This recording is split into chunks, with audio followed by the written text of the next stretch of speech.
Welcome back to Retro Wednesday on the Tidarium Hangar. Today I'm going to talk to you about Visionaries. What you're looking at right here is the entire Visionaries collection in one shot. Yes, there was only one series of the toys, and here it is, complete. We're going to talk about this. We're going to talk about this show, all coming up.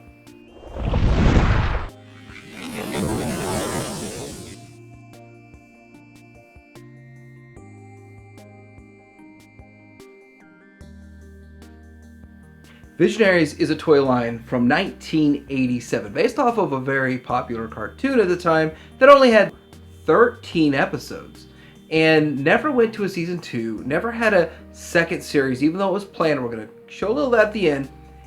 But this toy line is really cool because of the holograms. At the time, I viewed the holograms simply as gimmicks on the chest and the staffs. And then for the drivers, they had them on their vehicles also, so it really worked out cool. And I wasn't into it, but now I kind of thought it was cool as an adult collector. It was fun getting this together, but really expensive. But let's start by looking at the figures.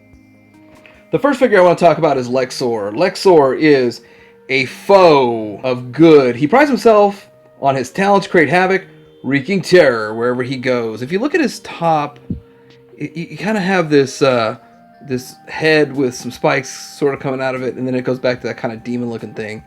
And his chest, if you can see, is that an armadillo? He's the armadillo. Cool-looking figure. His little weapon is interesting also. This is actually the carded version, and yeah, it looks good. Now that's one thing about this toy line is if you want perfect holograms, you're probably going to have to take some carded ones, buy the carded ones, and then cut them open, because other than that, all the loose ones are going to have some scuffs on the holograms. I haven't found a loose one with a perfect hologram at all. Ones that look perfect are really faded for some reason. Next up is Sindor. Check out his holograms. He's a colossus of obliteration, smashing through any and all Spectral Knight blockades. And you see he's got kind of like an Optimus Prime gorilla on his chest. And then he's got this big old giant thing he turns into and smashes. Hulk smash! He's kind of like the Hulk.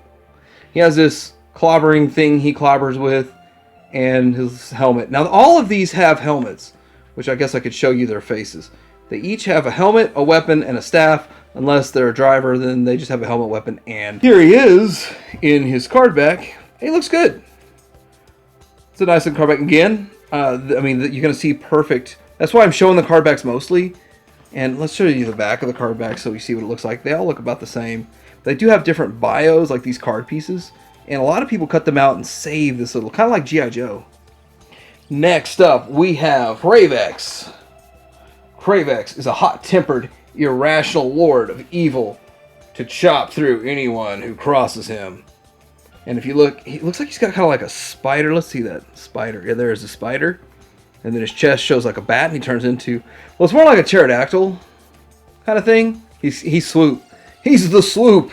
This is a Hasbro toy line, and you can see a lot of similarities between this and Transformers. Let's go ahead and look at the card back so you can see perfect holograms on this. And I wasn't going to collect carded in this, but the holograms are so bad on loose that I had to go with this. And you have all that good stuff. Next you have Dark Lord, who's a Darkling Lord. Let's see if we can see his chest a little bit better. Darkling Lord. And his diabolical, corrupt Lord of Evil, committed to imprisoning the magic of Spectral Knights and all for all eternity. So you can kind of see there's like a dragon, and he poisons people, but he has the I think the totem's a mollusk. That's what they call it. Let's look at this card back so you can see it.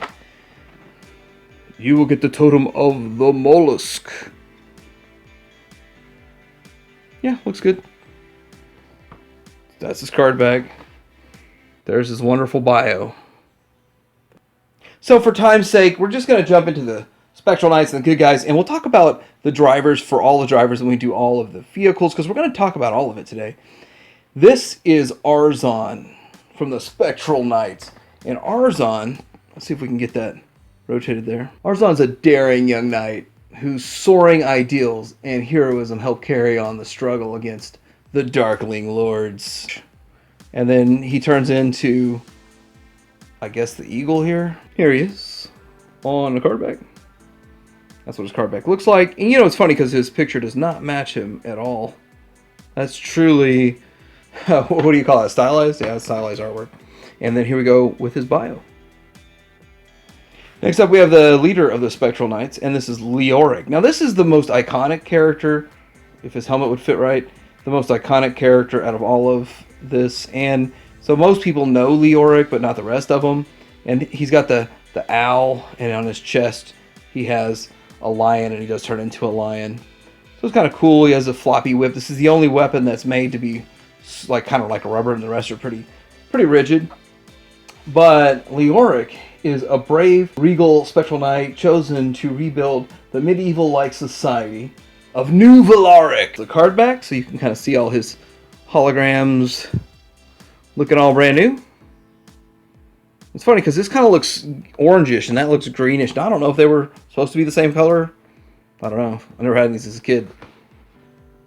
Here is his bio.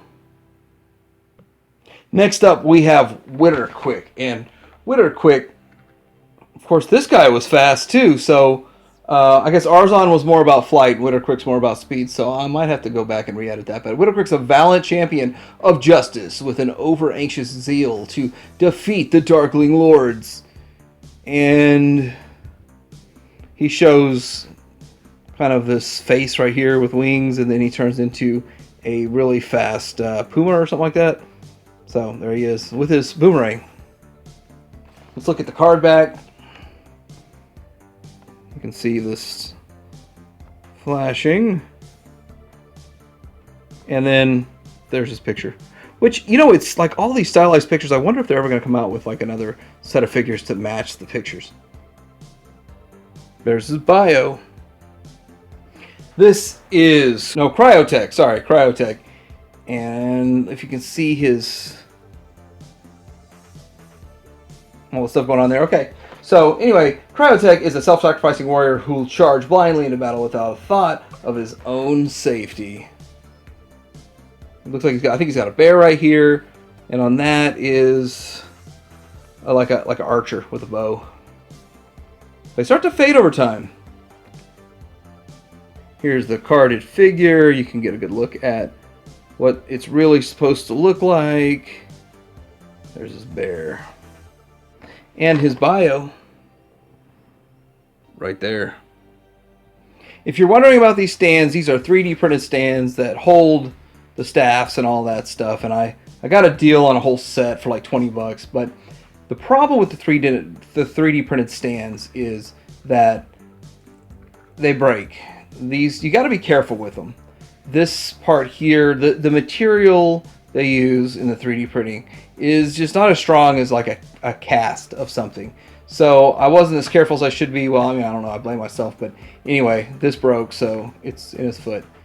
And so be careful, but I do suggest them. So I mean, you can get that piece out of his foot pretty easy, I guess, if I spend some time on it. But these are pretty cool, and I'm glad people are making cool add-ons like this. Now, I do want to show you something that Hasbro has put out with an SDCC exclusive, and it was one that had a lot of different characters in it, with ROM and the Transformers and all that stuff.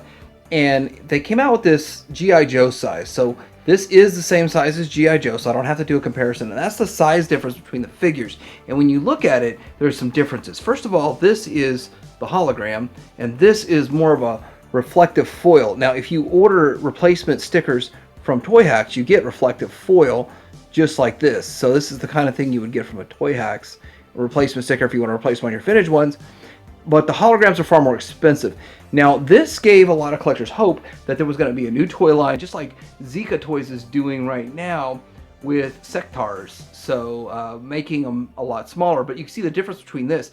Yeah, all of it's getting in scale 3 3/4 inch, which is cool in a 6-inch era, right? Let's get into talking about the vehicles. Now, this is the Cycle, and the thing about this one is it's the cheapest and the smallest and the most common. So it comes with Ektar, and it comes with his helmet. He has a weapon, which is an interesting weapon, and he turns into what looks like a fox. So pretty cool right there. The vehicle itself has some cool play value to it. First of all, there's a hologram on the windshield. If you can see it, it looks like two hands that are coming up to grab you, and it does actually grab ships out of the air, which is interesting. This hologram, it just peels right off, so sometimes it's missing. There's also holograms on the side, which show a few things. And then it does have a feature where if you push this button, it kind of launches that launch attack, and you just push it back in. This wheel is actually covered. Looks the same as the wheel. There's a cover for the wheel. It's real strange.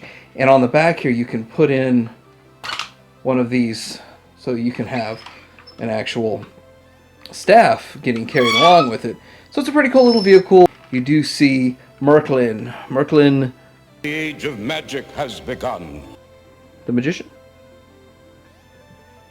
Next up, we have the Skyclaw, and that comes with Mordred. Now, Mordred is kind of Darkstorm, the leader's laddie. He's always kissing up to him all the time. It's crazy. Mordred, for bootlicking, I give you the scampering beetle. Comes with this little weird-looking sword, but it's cool. In the show, it shows him actually being able to holster it, which you can't in real life. So that's kind of strange. Looking at the vehicle itself, it has a couple of play value. You can put a figure back here that can arm this gun. And it moves around and all that stuff. Also, when you move this lever in the back, it makes that pop up and down. Getting it to reseat just right is kind of a challenge. Now you can open these wings, or whatever you want to call these things, and you see some guns in there, and 90% of the time when you see this in the show, it's open like this so they can have the guns. The wings themselves actually have, you can see this stuff moving around in there. And you can put 2 of the Darkling Lord staffs in there because they kind of fit right here. So you're really thinking of it.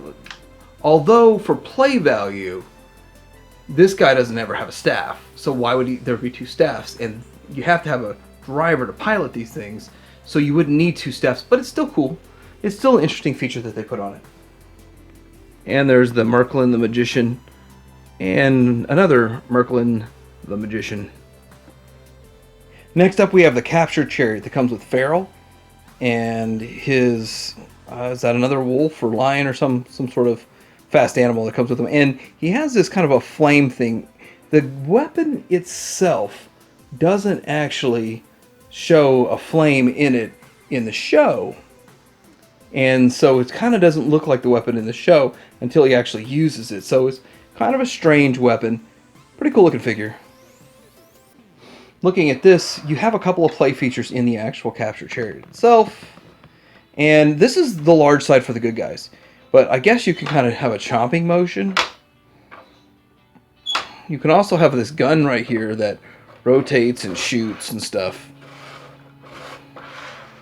You also have pods, so let's scan up on this.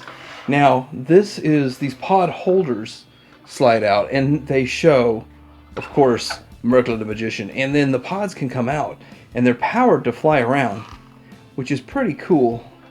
I actually like displaying extra pods in my display itself with some characters sitting in it, just because it looks kind of cool and kind of reminiscent. I was going to hang them. And this has 3 holes in the back you can use for storing these staffs. Pretty cool looking. And it's kind of fun that they have some function to it. Yeah, it's cool. You will especially appreciate. All that's left is the mighty Dagger Assault. Now, people talk about this as being a huge, gigantic vehicle. I don't see it as being actually that big because Star Wars vehicles are so big, it doesn't feel huge to me. But in comparison to the toy line and the rest of it, it is far surpasses anything in the toy line whatsoever. It is the hardest to find, the hardest to capture vehicle in this toy line of 12 figures and 4 vehicles. And so let's start off by talking about the figure that comes with it is Riken, and he's the totem of the lizard, and he has his gold sword and his helmet. Cool looking figure. He's out for money. That's all he cares about. He's my kind of guy. Wait, no, that's not me. Anyway, you could put a figure in this catapult and launch them if you want to. That's a thing you can do. And you have these chambers here. And this chamber is actually, I think I have the wrong piece on the wrong side. But with the chamber, you put a figure in there and it takes away their totem. It steals their totem, which is what Darkstorm's all about. They come with these guns that mount here. There's a big gun mounted here. This thing moves up and down. And there's a little piece in here that will, let's move this forward. If you can see it, there's a little piece in here which will, you push it out, it will hold it in place, sort of. That piece always breaks, so I'm really careful with it, and I push it back in. There's a little slot for it to go back down. You got to be real careful with that piece. And then, looking to the back, these pieces actually come off. Now, I've never seen it in the show, but I assume they can fly around, just like the capture chariot, since they do remove, and it makes some sense. I've watched the show a couple of times, all the way through, and I haven't seen them do that yet. Looking at, we have this, looks like kind of a spider right here. Looking to the back of it, you have this lever, which we're going to show you what the lever does here in a little bit. But notice that you can put a lot of these